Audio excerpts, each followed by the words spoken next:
कहते हैं भगवान के घर देर हो सकती है, लेकिन अंधेर कभी नहीं। और जब भगवान स्वयं आपका मित्र हो, तब एक मुट्ठी चावल भी आपकी किस्मत बदल सकते हैं। बहुत समय पहले की बात है। उज्जैन के पास स्थित महर्षि सांदीपनी के गुरुकुल में दो बालक साथ पढ़ते थे। एक थे द्वारका के भावी राजा श्री कृष्ण और दूसरे थे एक गरीब ब्राह्मण के पुत्र सुदामा। दोनों साथ पढ़ते, साथ भोजन करते, साथ जंगल से लकड़ियां लाते और हर सुख दुख में एक दूसरे का साथ निभाते थे। कृष्ण कभी सुदामा को अपने से अलग नहीं मानते थे। समय बीता, शिक्षा पूरी हुई, दोनों अपने अपने जीवन में आगे बढ़ गए। श्री कृष्ण द्वारका के राजा बन गए, जबकि सुदामा एक छोटे से गांव में अपनी पत्नी और बच्चों के साथ साधारण जीवन बिताने लगे। सुदामा ईमानदार थे। वे किसी से भीख नहीं मांगते थे और जो मिलता उसी में संतोष कर लेते। लेकिन समय ऐसा आया कि घर में कई दिनों तक चूल्हा नहीं जला। बच्चे भूख से रोते रोते सो जाते। एक दिन सुदामा की पत्नी ने आंसू भरी आंखों से कहा, स्वामी, आपके मित्र श्री कृष्ण आज पूरे द्वारका के राजा हैं। आप उनसे मिलने क्यों नहीं जाते? सुदामा मुस्कुराए। मित्रता कभी स्वार्थ के लिए नहीं निभाई जाती। पत्नी बोली, मैं आपको कुछ मांगने के लिए नहीं कह रही, बस अपने मित्र से मिल आइए। सुदामा ने आखिरकार सहमति दे दी। घर में देने लायक कुछ भी नहीं था। पत्नी पड़ोसियों से थोड़ा सा चिवड़ा, पोहे उधार लाई, पुराने कपड़े में बांधकर छोटी सी पोटली बनाई और बोली, यही हमारे प्रेम की भेंट है। सुदामा उस छोटी सी पोटली को सीने से लगाकर द्वारका की ओर चल पड़े।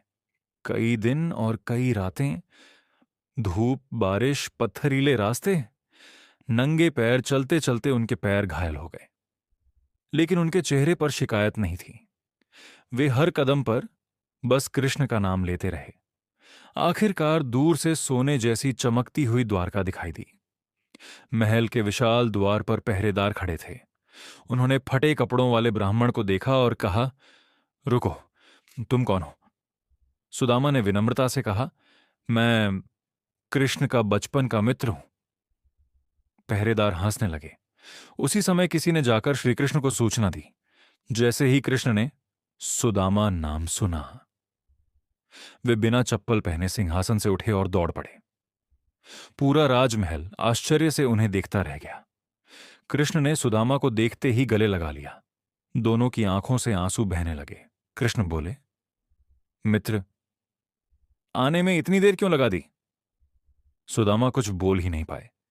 कृष्ण उन्हें अपने महल के भीतर ले गए, स्वयं उनके चरण धोए।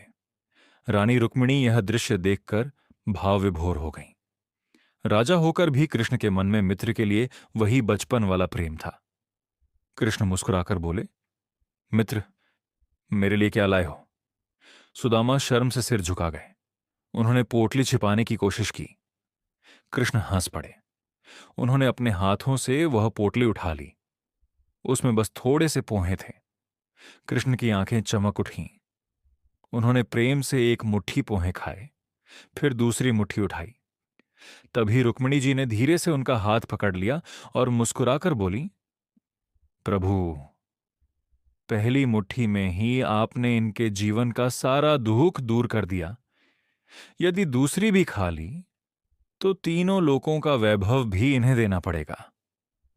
कृष्ण मुस्कुरा दिए। पूरी मुलाकात में सुदामा ने अपनी गरीबी का एक शब्द भी नहीं कहा। कुछ देर बाद वे अपने गांव लौटने लगे।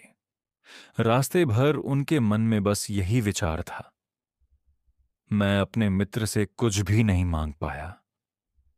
लेकिन अगले ही पल उन्होंने स्वयं को समझाया, मित्र से मिलना ही सबसे बड़ा धन है। जब सुदामा अपने गांव पहुंचे तो वे हैरान रह गए। जहां उनकी टूटी हुई झोपड़ी थी, वहां एक सुंदर महल खड़ा था। चारों ओर हरियाली थी। उनकी पत्नी सुंदर वस्त्र पहनकर बाहर आई। बच्चों के चेहरे पर खुशी थी। सुदामा समझ गए, यह किसी इंसान का नहीं, अपने मित्र श्री कृष्ण का प्रेम था। उन्होंने आकाश की ओर देखा। उनकी आंखों से आंसू बह निकले। उन्होंने हाथ जोड़कर कहा, हे कृष्ण, मैंने आपसे कुछ नहीं मांगा, लेकिन आपने बिना कहे सब कुछ दे दिया। उसी क्षण दूर द्वारका में बैठे श्री कृष्ण मुस्कुरा रहे थे, मानो कह रहे हों, जो सच्चे मन से प्रेम करता है उसे मांगना नहीं पड़ता। उस दिन के बाद सुदामा ने धन का कभी घमंड नहीं किया। उन्होंने अपना जीवन सेवा, दान और भगवान की भक्ति में लगा दिया। और श्री कृष्ण ने संसार को यह सिखा दिया कि भगवान को सोना चांदी नहीं चाहिए, उन्हें चाहिए केवल सच्चा प्रेम, सच्ची मित्रता और निर्मल हृदय। भगवान श्री कृष्ण कभी यह नहीं देखते कि आपने उन्हें कितना दिया, वे केवल यह देखते हैं कि आपने कितना प्रेम देकर दिया। एक मुट्ठी चिवड़ा भी यदि सच्चे मन से अर्पित हो तो भगवान उसे पूरे संसार के धन से भी अधिक मूल्यवान मानते हैं। जय श्री कृष्ण।